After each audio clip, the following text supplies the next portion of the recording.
This is Chris Hampton from Dover, Delaware in the United States of America.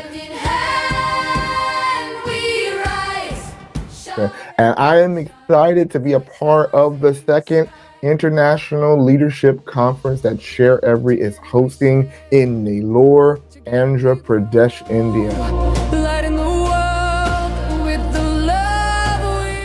My topic is going to be the courage to contribute, turning compassion into commitment. We all are leaders. We all are called to lead in some form or fashion because we influence someone at some point.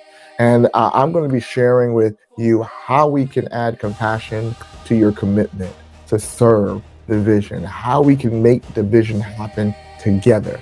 Because you know what? The vision is too big for just one person. Who needs to be there? Everybody. If you're leading and you think you want to be a leader, you're not sure about being a leader, but you think that you can help bring the vision to another level, then you're a leader. You need to be there.